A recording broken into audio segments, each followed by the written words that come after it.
সড়ক দুর্ঘটনায় বাংলাদেশে প্রতি বছর প্রায় ৮ থেকে ৯,০০০ লোক মারা যায় এবং প্রায় আপনার ৫০,০০০-এর উপরে লোক আহত হয়। এবং এই সড়ক দুর্ঘটনা হ্রাস করার জন্য সবচেয়ে গুরুত্বপূর্ণ একটা পদক্ষেপ হচ্ছে জনসচেতনতা তৈরি করা। এবং আমরা যদি জনসচেতনতা তৈরি করতে না পারি তাহলে সড়ক দুর্ঘটনা কমানো যাবে না।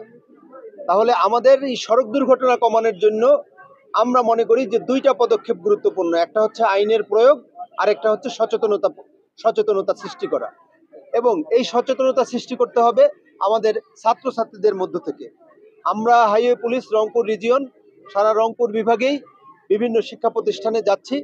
আমরা লিফলেট বিতরণ করেছি এবং এর মাধ্যমে আমরা স্কুলের বাচ্চাদেরকে, বিশেষ করে যারা 9-10-এ পড়ে, 8-9-এ পড়ে তাদেরকে এবং শিক্ষকদেরকে সচেতন করছি, যাতে তারা এই মেসেজটা তারা নিজেরা আপনার সেন্সিটাইজ হয়, একই সাথে তাদের পরিবারকে যেন তারা বিষয়টা বলে এবং ভবিষ্যতে তারা যখন পরিবার গঠন করবে তাদেরকেও যেন তারা বলতে পারে। কেননা ইউনিফর্ম পরে পুলিশ যখন বিদ্যালয়ে এসে তাদেরকে এই সড়ক দুর্ঘটনার বিষয়টা বলবে, ট্রাফিক রুলস মেনে চলার জন্য আহ্বান জানাবে, আমি বিশ্বাস করি যে এদের মধ্যে, এই শিশুদের মধ্যে অনেকেই ভবিষ্যতে তারা ট্রাফিক রুলস মেনে চলবে এবং সড়ক দুর্ঘটনা প্রতিরোধে আমাদের এই বাচ্চারা একটা বিশেষ ভূমিকা পালন করবে। ধন্যবাদ।